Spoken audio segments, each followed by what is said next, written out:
proof of Mengers theorem by induction on the number of edges, right? And we couldn't complete it yesterday, so let us do that today. Okay, so I'll just go over briefly what we did. We are trying to prove Mengers theorem for a graph G, right? And we made the assumption by dealing with the easy case as a homework that there is an edge E, UV, which is not incident with X or Y. In other words, UV intersection XY is empty, right? There is such an edge. If not, then you can deal with that case on your own. Okay, that is essentially the base case of the induction, by the way.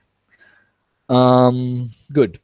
And so when we have such an edge, well, we remove this edge and we get a smaller graph. And now we want to use this to prove Mengers theorem in the original graph G, right? So if in the smaller graph, C of xy in the graph H is the same as before, let's say it was 4 and it is still 4 in the graph H, then the graph H would satisfy Mengers theorem. So it would have at least 4 paths between X and Y, and that is it. That is what we want to prove, because then those 4 paths would also exist in G. And so G has at least 4 paths, right? Where 4 is equal to K. Okay. So remember, our goal is to show that in G, there are K paths between X and Y. Okay. So this is the case when the C of xy in the graph H remains the same as that in G. Well, if it's not the same, then it has to go down. And then we discussed that it can go down by at most 1, right? There was an observation we made here in this box on the right-hand side. Oh, can everybody hear what I'm saying? Yes, sir, you're audible to me. I can hear. Okay, so maybe the person's maybe Surya's speaker is off or something. You might want to disconnect and reconnect Surya. Okay. All right. So we know that the C value goes down in the graph H, and then it can go down by exactly 1. Okay. So if it was 4 in G, then maybe now it is 3 in the graph H, right? Okay. Well, so what does that mean? That in the graph H, there is a set of K minus 1 vertices that separates X and Y, or XY vertex cutoff size K minus 1, right? And that is what brings us to this drawing here, where you have a set S of K minus 1 vertices, and you have 2 components at least, one containing X and one containing Y. We call these components vertex sets, big X and big Y. Okay. There may be other components in the graph after deleting S, but I have not drawn them here. They basically don't matter in the proof. Okay, but you can think about that later. For now, you may want to pretend that X union Y union S is the entire vertex set of the graph. Okay, just pretend that for now. Okay, and then what we did is, well, we thought where the edge E is, and we had this argument that the edge E must go from big X to big Y. Okay, so we adjusted notation so that U is in X and V is in Y. Okay, so far so good. Any questions? How we got to this point?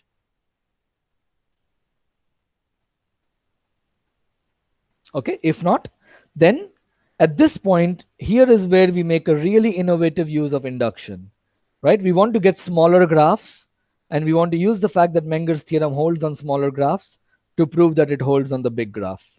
So what we are going to do is, we are going to shrink the whole big Y into a single vertex. And we are going to get this graph called G shrink Y, okay? Where the new vertex is again denoted by little y, okay? And similarly, we are going to get another graph by shrinking X into a single vertex, G shrink X, which I have not drawn here, but I have drawn both of them here for the case where K is equal to 4, and therefore K minus 1 is 3. Okay, so I'll come back to these drawings. Okay, so we got this graph G shrink Y, And we made some observations here. Okay. And then we applied Mengers theorem on this small graph G shrink Y. And it meant that we find K internally disjoint paths in G shrink Y. Okay, so when we apply Mengers theorem to the small graph, we are able to conclude, basically we are able to show that the size of a minimum XY vertex cut in the small graph G shrink Y is equal to K, because the set S, and in particular the set S union U, is such a cut, is such a vertex cut. And therefore, the C value, the size of a minimum XY vertex cut, is exactly equal to K in the graph G shrink Y. Now we apply Mengers theorem and we get K paths between the vertices X and Y in the graph G shrink Y. Okay, good. And we noted that these paths have to use, each one of them has to use exactly one vertex from the set S union U. Let's call the paths P1 to Pk. Then what we can do is we can adjust notation so that the path Pi uses the vertex Vi and the last path Pk uses the vertex U. Okay, so that is all of that is written here. Okay, any questions so far? Anything until now that is not clear?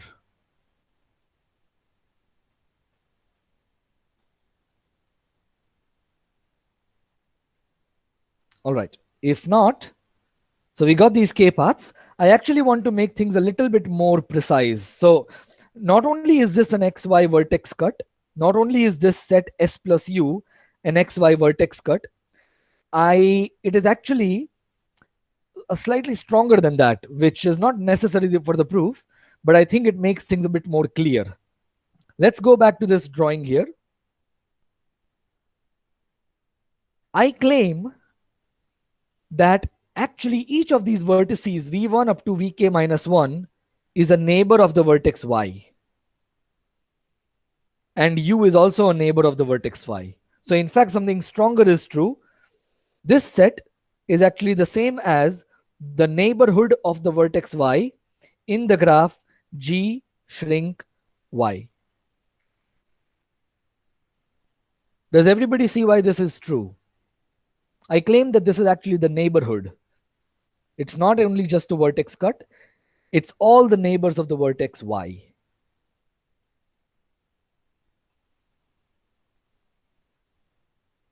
Does everybody believe this? Or does someone find this hard to believe? If everybody believes it, then I will just move on.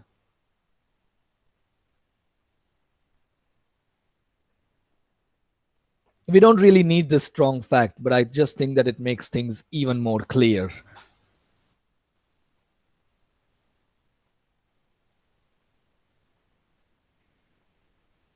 Okay, if everybody believes it, then I'm just going to move on.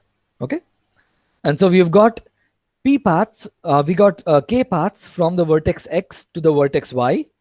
And so clearly, each of these paths has to use one of the neighbors of the vertex Y, and then it has to go to Y, right? That's the only way you can have a path from X to Y. You go to some neighbor of Y, and then you hit the vertex Y. And because you have exactly K neighbors, each path uses one neighbor. Okay, so what do the paths look like? And I will make a drawing for the case K equal to 4.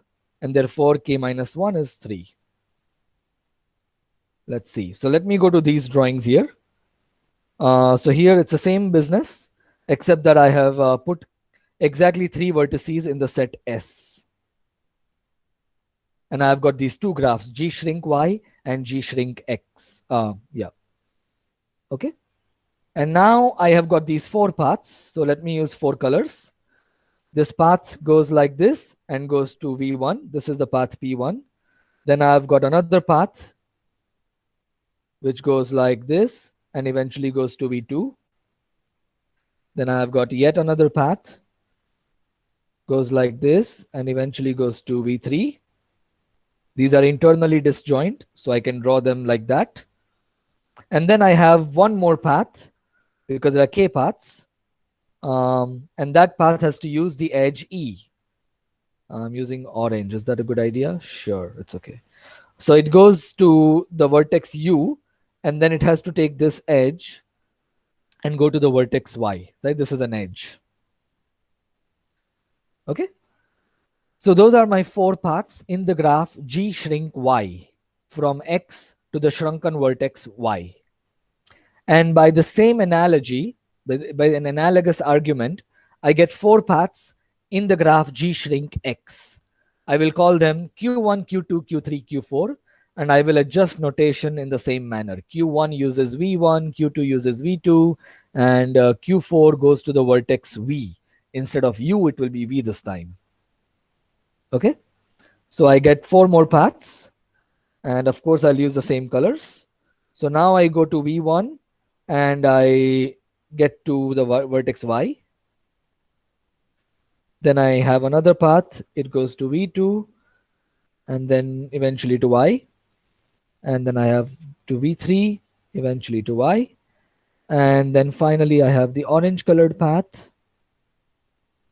It takes the edge E and then eventually goes to the vertex Y. Okay? And once you draw it like this, it is absolutely clear what we are going to do.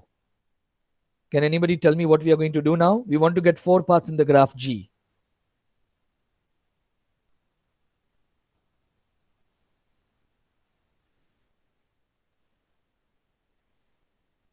Can someone tell me We what we are going to do? Yeah, go ahead. we travel from small x to vi using path pi, and then from vi to y using path qi.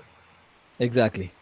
I won't even write it down. We are going to stitch these paths in the natural fashion. Pi is stitched with Qi.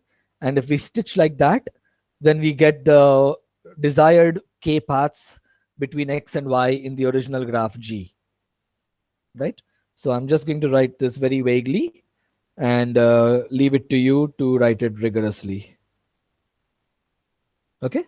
So we got the K paths in the graph G shrink X.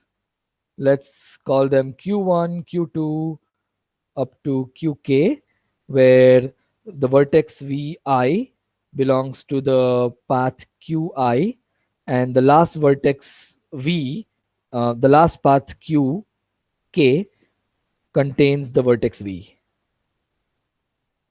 Okay, this is just adjusting notation. And now we stitch. Of course, I would not use that in a rigorous proof, but it's okay to explain the intuition. Now we stitch these paths together.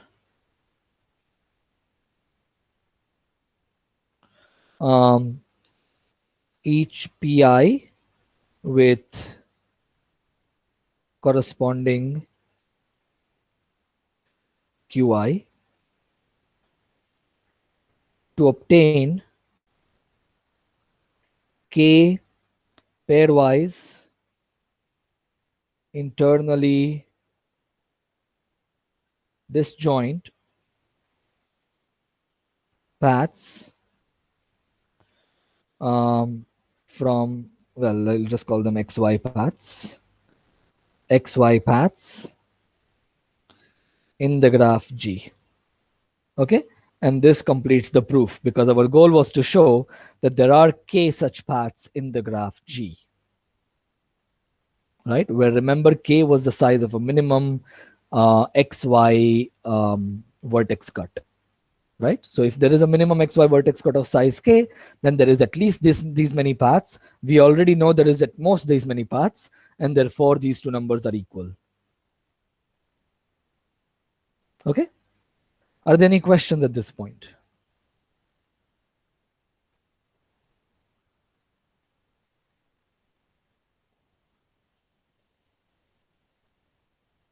Is everybody convinced that the proof is correct?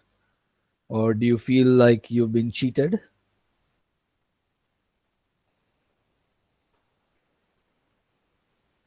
Okay, good.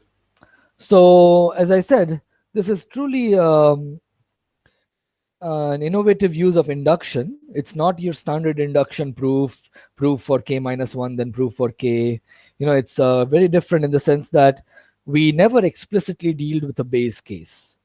In fact, if you read the proof in Bondi-Murthy, you will see that they never use the term base case. Now, of course, that does not mean that there is no base case.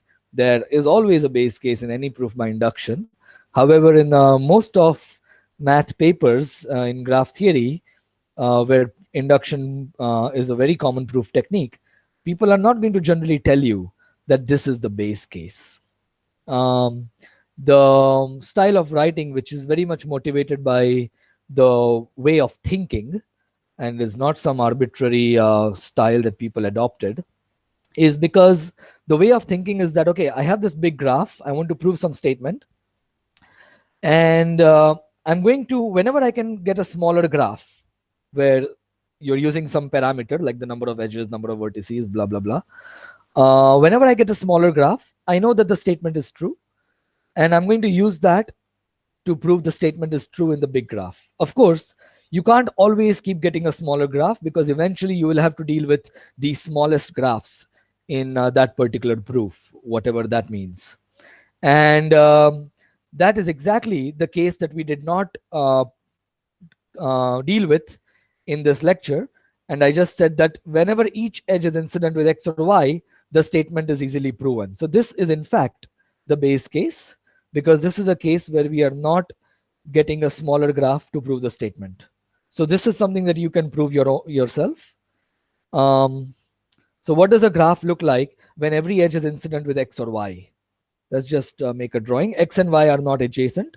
So you'll have a bunch of neighbors of x who are not neighbors of y. You'll have a bunch of vertices who are neighbors of y, who are not neighbors of x. And then you will have a bunch of vertices who are neighbors of both x and y. And in this kind of graph, the statement is very easy to verify. And in all other cases, we are going to remove an edge and we are going to deal with smaller graphs to proceed by induction. So although Bondi and Murthy, for instance, never spell out that this is the base case, this is indeed the base case.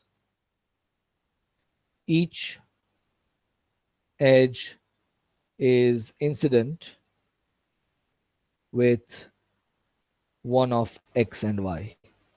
One of the reasons I'm stressing on this is because when I was a grad student, I often struggled with reading texts where they did not tell me what the base case was. And essentially, I had to figure out myself by reading their proof what was the base case, right? So I just want to tell you that this is a common phenomenon, and people just get so used to dealing with base cases implicitly that they don't care writing it out explicitly anymore, right? Okay.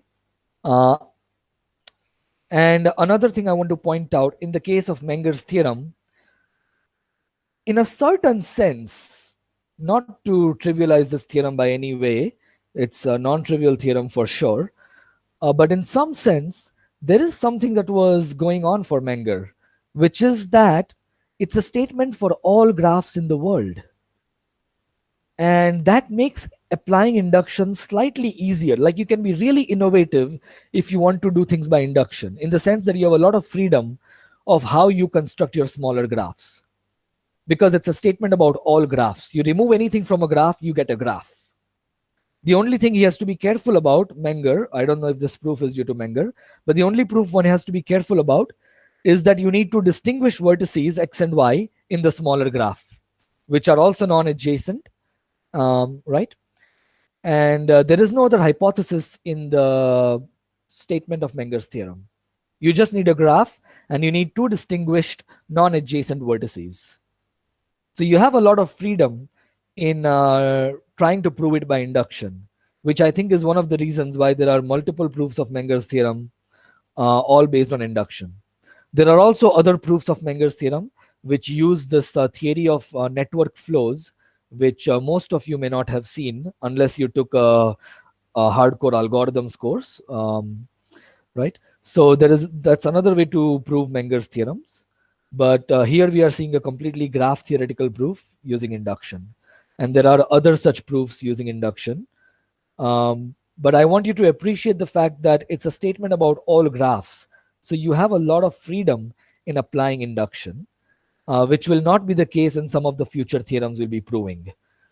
We might be proving them for special classes of graphs, like 2 connected graphs or 3 connected graphs. And then you need special induction tools to deal with them, like the ear decomposition theorem for non-separable graphs. Okay.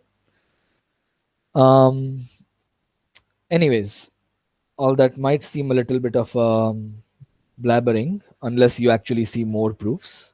So hopefully as we go on, you will see what I'm trying to convey here. Okay, any other questions or concerns?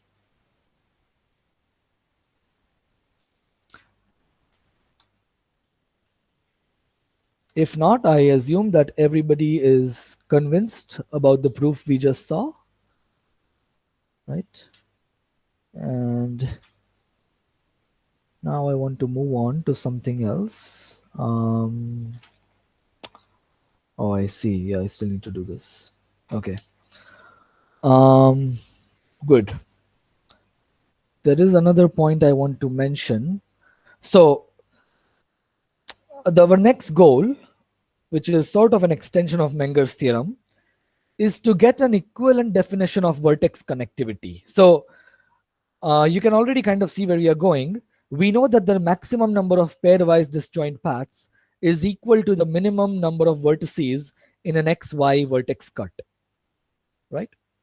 And we defined vertex connectivity as using the concept of maximum number of pairwise disjoint paths. But if these two quantities are equal, it should also be possible to define vertex connectivity using vertex cuts instead of paths. Okay? And that is where we are heading next. So our next goal is to establish an equivalent definition.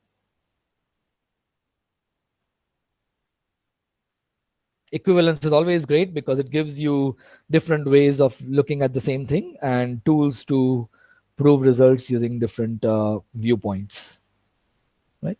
So we want an equivalent definition of the connectivity of a graph, kappa of G. Okay, and let's see what we have done so far. So I'm just going to write down, just to remind you, this quantity was defined as the minimum over all pairs of vertices, distinct vertices. Okay, and by the theorem we just saw,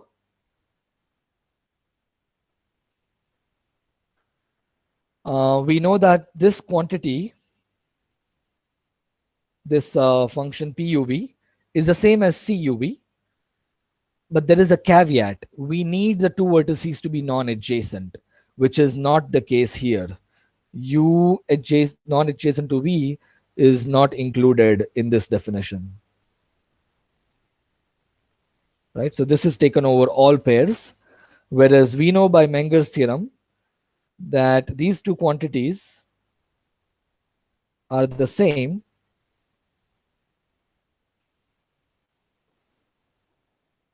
for two non-adjacent vertices.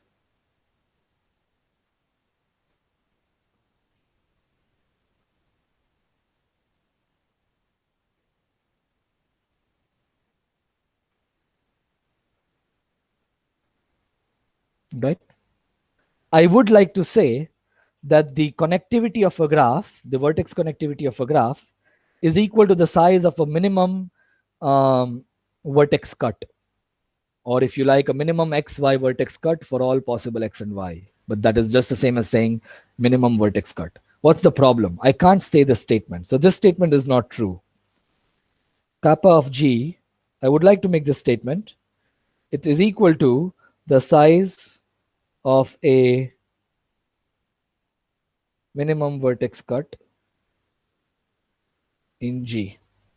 I can't still say this, and as written, it is actually a false statement. Why? Can someone tell me why this is a false statement?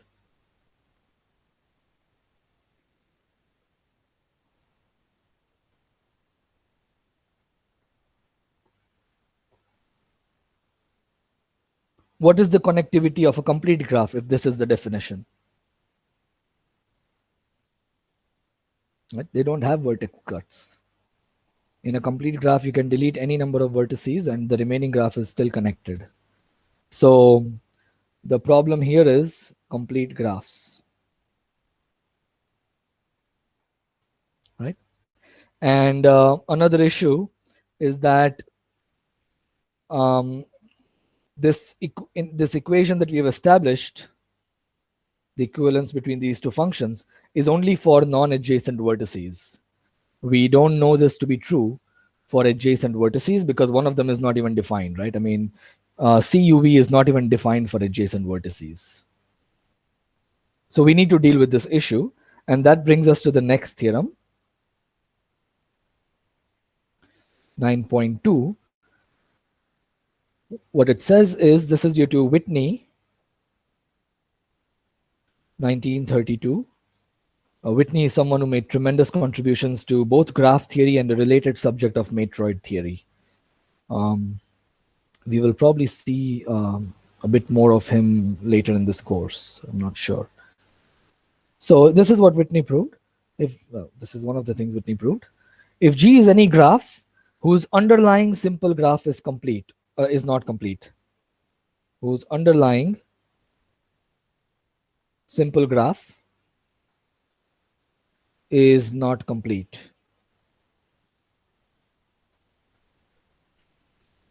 Okay, in other words, there are at least two vertices that are not adjacent. We are saying this in this complicated way because we are allowing multiple edges, parallel edges, right?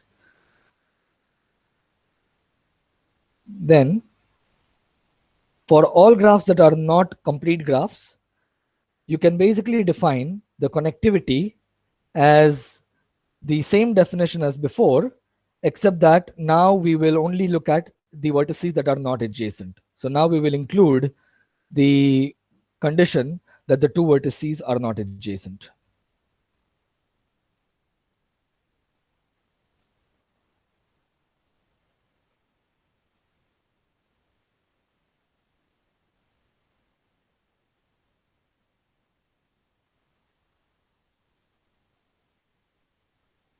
Okay, so on the left hand side, we are considering all pairs of vertices, and on the right hand side, we are considering only the non-adjacent pairs of vertices.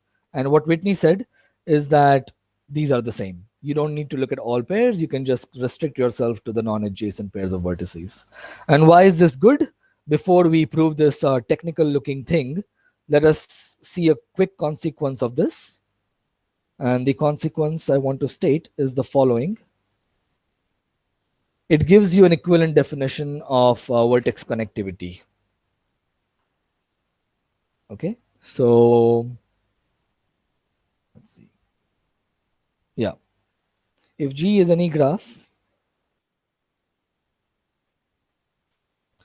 whose underlying simple graph is not complete, or I'll write it differently this time, which has at least one pair of non-adjacent vertices, then the connectivity of the graph, the vertex connectivity, is exactly equal to the size of a minimum vertex cut in the graph. This follows from theorem 9.1, Mengers theorem, and theorem 9.2, Whitney's, that we are about to prove now. Okay, so why, I will leave it for you to think about it and convince yourself that this follows from these two theorems, in case you are not yet convinced. Okay, good. And another thing I would like to suggest doing it yourself is to determine the connectivity of all graphs G where the underlying simple graph of G is complete.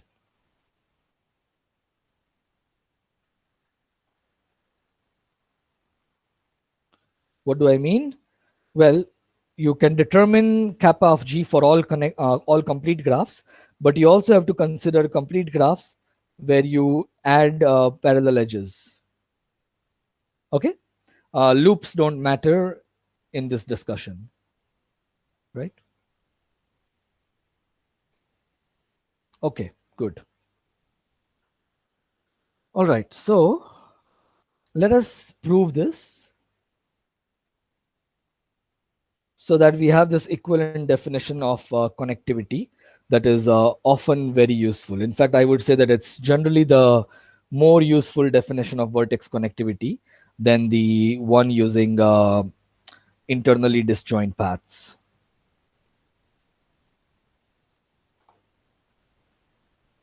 Okay, good. So what exactly are we trying to show here? What do we need to show? We need to show that if you take the minimum over all pairs of vertices, then you can instead just take the minimum over all non-adjacent pairs of vertices. Okay, so you don't need to consider all pairs of vertices. That's another way to put it. So I'm going to make an assumption and I'm going to ask you to deal with that assumption on your own. We may assume that G is simple. And why? Think about it yourself. Okay, and now for the rest of this proof, we will just deal with simple graphs. Okay, so for a simple graph, let me convince you that taking the minimum over all pairs is the same as taking the minimum over all non-adjacent pairs.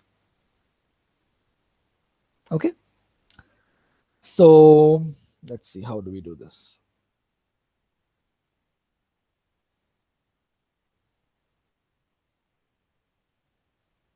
Okay, so let's take this quantity. This is, just to remind you, the minimum over all pairs, right?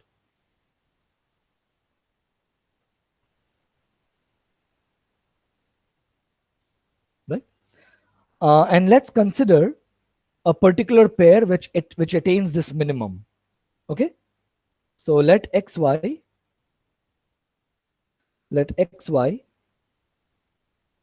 be a pair that attains this minimum.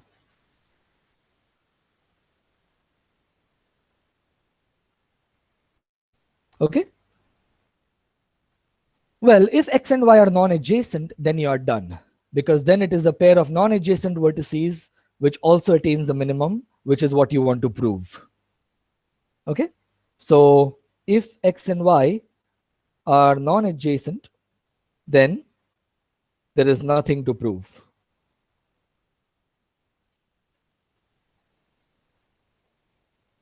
Okay, so now let's suppose that they are adjacent. In other words, okay, so let me just write x is adjacent to y, which is the same as saying that xy is an edge of the graph. Because the graph is simple, I don't need to worry about multiple edges between x and y. Okay, so we have this pair of adjacent vertices that have the minimum number of paths joining them, pairwise internally disjoint paths. I want to convince you that you can also find a pair of vertices. We will actually use one of them, let's say x, and another vertex z, which is not adjacent with x. And we will prove that there is a pair of non-adjacent vertices x and z, which also attains the same minimum. Okay? Okay, so let's start with this. So let H be the graph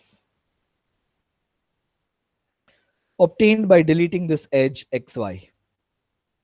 Okay, so how many paths do we have in H between x and y? Well, it is exactly the number of paths in G minus 1, right? Because we have removed the edge joining them, so that is one lesser path. Okay, okay, good. And now we can apply Mengers theorem here. So So we'll take a vertex cut in H, and then we will try to think about what happens in G, because they are very related, right? They're just differing by one edge. By Mengers theorem,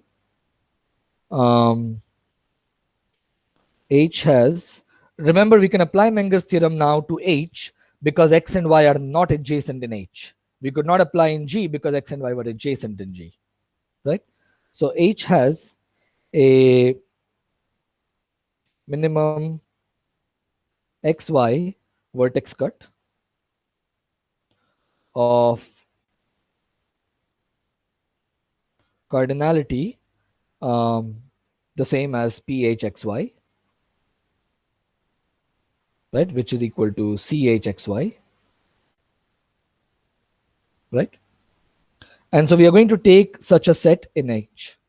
Let S be a minimum XY vertex cut in H. Okay, so all right.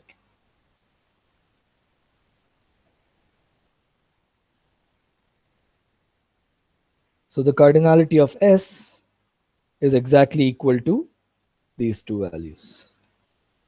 Okay. Okay, so now let's deal with the one very uninteresting case. Supposing this is your set S and you have just two vertices remaining in the graph, X and Y.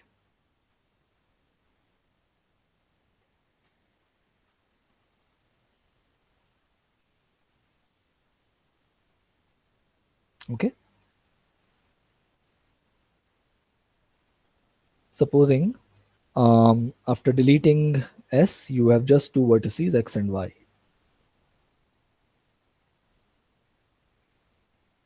What can you say in this case?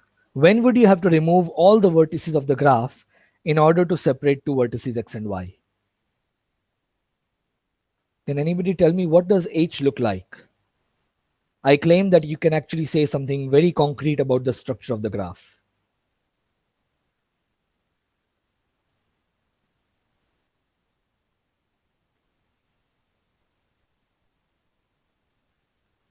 All vertices in S are connected to both X and Y. Thank you, Anand. Right. So basically, it must be the case that X and Y both join to every vertex in S. Right? Otherwise, if one of them did not join, you would get a smaller vertex cut separating X and Y. Right? And we have taken a smallest one. So this is the only possibility. And then what does it mean about G? Well, G has the graph joining X and Y. Okay.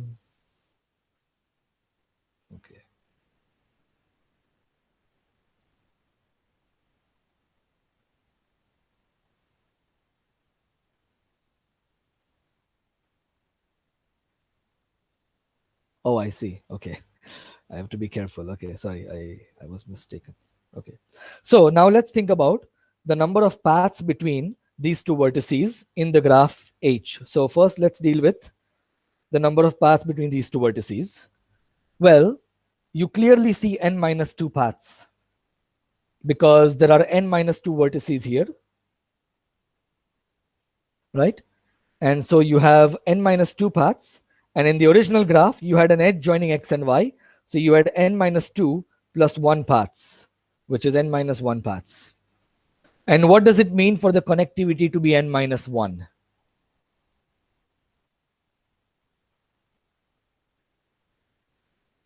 It means that any two vertices are connected by n minus 1 paths. So that actually means that the graph G is complete. Exactly. G is a complete graph. So this is partly related to, I mean, if you're taking some while to get from here to here, that is because you still need to do your homework that I've just assigned. Determine the connectivity of the complete graphs. Okay. And in fact, observe that the only time the connectivity of a graph can be n minus 1 is actually when the graph is complete. Okay. So this part I will leave it to you as do it yourself. So between any two vertices, if you have n minus 1 paths, that means that your graph is complete. Okay. So now we have got the other case to deal with, which is that there are some other vertices in the graph apart from S, X, and Y.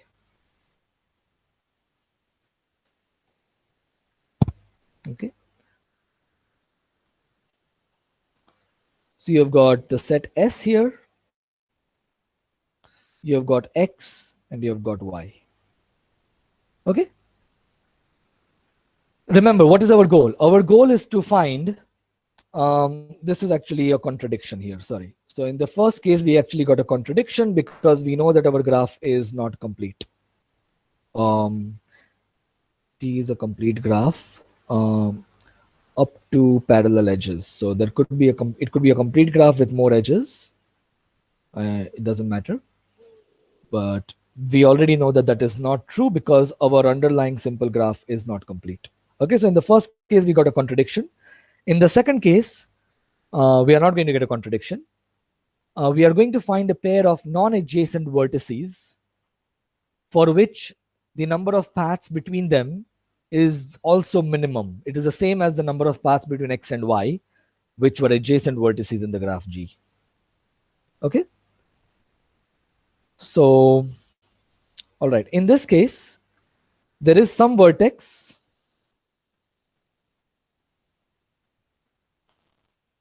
such that it is not in the same component as X, right? There are at least two components, a component containing X and a component containing Y. Because there are at least 3 vertices after deleting the set S, there has to be some vertex Z, which is either not in the same component as X or it is not in the same component as Y. Okay, such that after adjusting notation,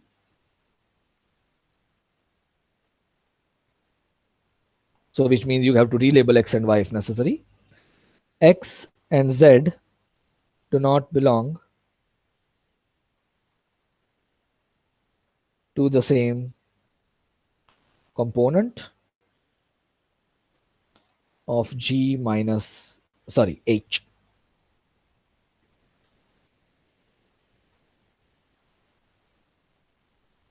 Okay, good. So I can draw it like this. Maybe the vertex Z is here, although you could argue that, well, maybe there are 3 components and Y and Z are in different components. So maybe it's like this.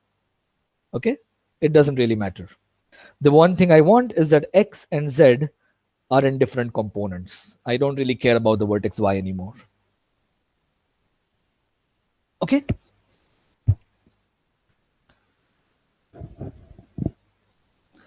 Now let's go back to the graph G. So this is the graph H. What happens in the graph G? In the graph G, I have gotten an edge between X and Y, right? So in the graph G, I have this one edge extra. But that means that I can still separate X and Z by deleting the set S and the vertex Y. In G, S plus Y is an XZ vertex cut. Okay. So I got a vertex cut in the graph G between X and Z, which has exactly S plus 1 vertex, right? So the cardinality of this is exactly S plus 1. And remember that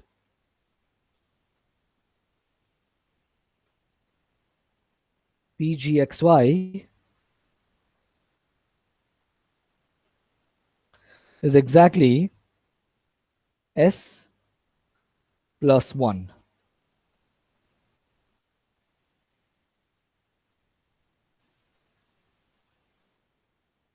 Right? Thus, give me a second. And X and Y were chosen to attain the minimum. Right? X and Y were chosen so that you have as few paths between them in the graph G. between all pairs of vertices. And between x and z, you can't have any more paths because you have a vertex cut separating them of the same size. Thus, in G,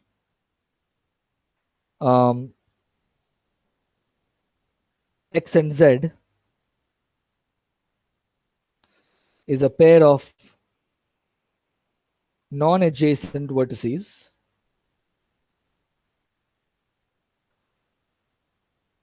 that attains the minimum, right? Because you have a cut of the size s plus 1, and so you can't have any more paths than these many paths, right? And that is exactly what we wanted to prove. We chose a pair of vertices that attain the minimum. We assume that they are adjacent, and now we are able to find a pair of vertices that are non-adjacent and they still attain the same minimum.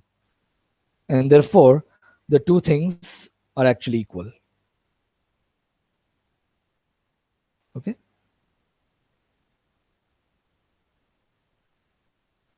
Let's see, did I skip writing some details? I think I didn't write everything, but you get the idea. Right, let me just complete all the details, but I hope that the idea was clear. Okay, so this implies that this is exactly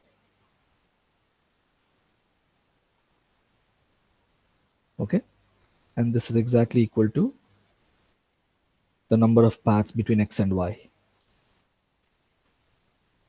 Okay, and now we applied Menger's theorem as well.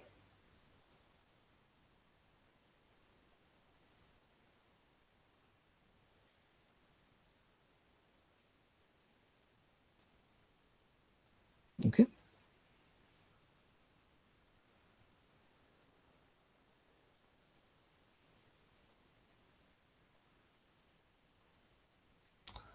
Okay.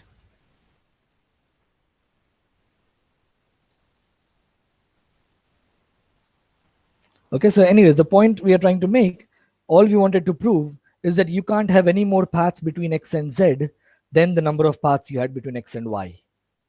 Okay, and that is because we found a cut separating x and z of the appropriate size. Okay, so, and that is the reason that you could very well define the connectivity of a graph as the size of a minimum vertex cut in the graph. The only problem is you cannot apply this to complete graphs because they don't have any vertex cuts at all. And so for a complete graph, you have to define connectivity differently, right? Or any graph where the underlying simple graph is complete.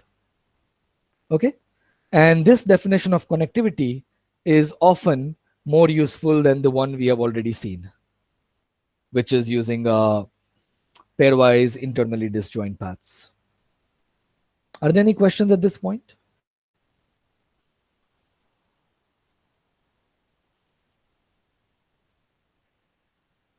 So yeah, I think I rushed a bit towards the end because I was worried about the time, but hopefully the ideas are all clear.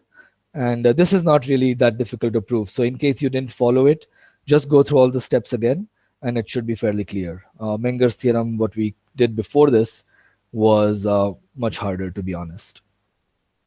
Right, so this is mostly, yeah, this is straightforward. Although I think I could have done a better job presenting it. All right. If there are no specific questions, then I'll just tell you what we are doing next. I want to give you an application of Menger's theorem. So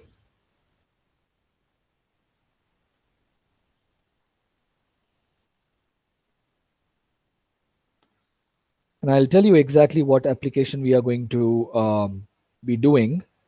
If you want, you can try to prove it on your own. Yeah, it's not that trivial, but yeah, if you are up for a challenge, you can try it on your own. So in the case of two connected graphs, you know that there are two paths between any two vertices, right? That is actually the definition. Between any two vertices, you can get two internally disjoint paths. That is the definition of two connected graph, right? This is two connected graph.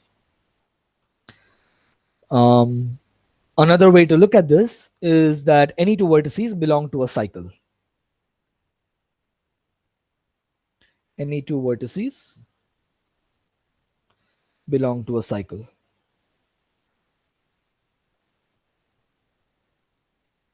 You can ask a similar question for k-connected graphs. Can you, so the question we are asking, is something similar true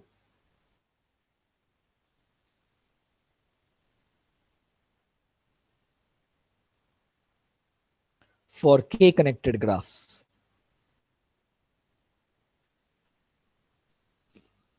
And as you perhaps expect, the answer is yes. And that is a theorem proved by Dirac in 1952.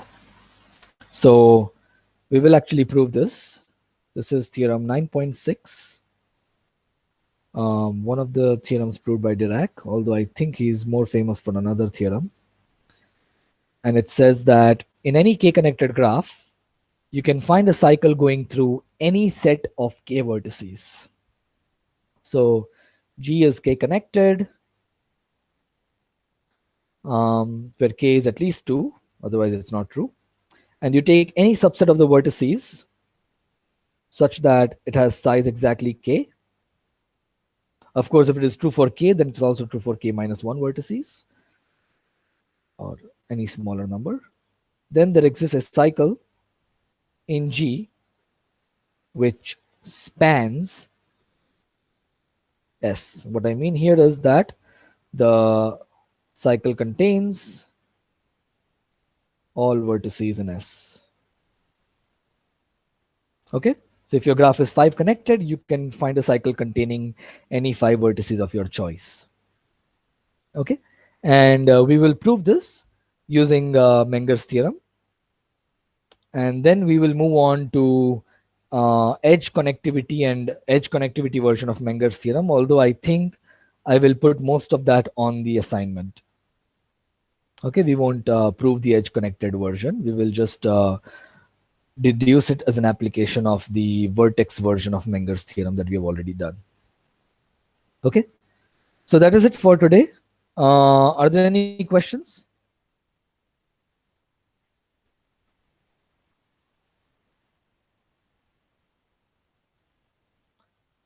Is this the physicist Dirac? I do not know. So please, please let me know what you find out.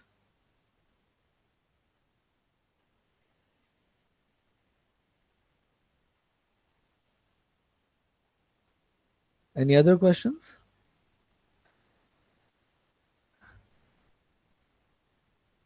So there are physicists and chemists both, apart from other people, who have made good contributions to um, graph theory, or all of mathematics for that matter. One of my favorite graph theorists is Bill Tutt, who was actually by training a chemist. But then he turned out to be one of the greatest graph theorists of the last century. Yeah, it's a pity I couldn't see him. He used to be at Waterloo, where I did my PhD from, but he passed away in 2002. I was born a bit too late. Anyways, so yeah, there are definitely people in physics and chemistry who have made good contributions to graph theory. So I wouldn't be shocked or surprised to find out that Dirac is actually a physicist. Okay. Any other questions or concerns? Anand said no, actually. So is it not the physicist Dirac? Is that what you meant, Anand?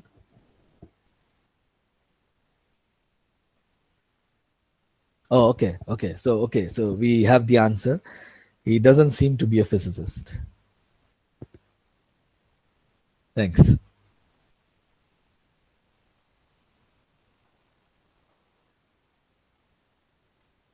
Okay, let's check this page.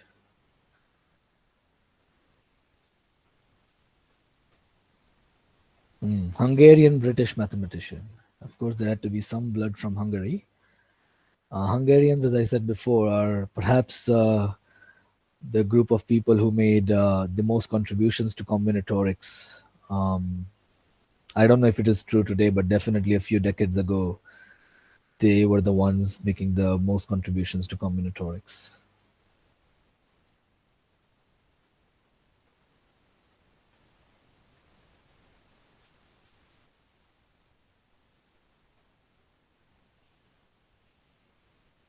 Oh, I see. He was a student of Richard Rado, who did a lot of work in both graphs and matroids. Okay, good. Any other questions or concerns or comments? Okay, so the lecture yesterday was recorded, luckily. I got it at 3 a.m. and then I put it on YouTube by 6 or 7 a.m. So I'm glad that we did not lose that recording and that I don't have to go through the whole thing again. So that's good. Yeah, but generally I get the recording within 30 minutes. But that's why I was delayed in uploading the video.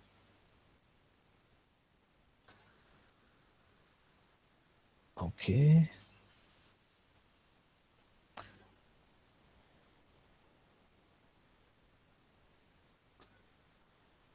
So just a comment for those of you who may be in CS or in maths, maybe even electrical, I'm not sure. In your future courses, especially if you take some algorithmic courses, you will probably see this topic called network flow theory. It's a beautiful theory. It's actually covered in Bondi Murthy in chapter 7, but I have decided to not cover that in this offering of the course because I want to focus more on I don't want to deal with directed graphs in this offering of the course. I want to focus on undirected graphs and cover as much as I can there. So yeah, so when you see network flow theory in your future courses, you will see that it's generally one way to prove Mengers theorem. It's actually a very nice application of network flow theory. But yeah, I decided to do the graph theoretic proof here and not go into network flows in this course. Network flows is a much more generic framework that handles all versions of Menger's theorem, whether it's vertices, edges, directed versions, all of those are just corollaries of what is called the max flow min cut theorem in network flow. Okay.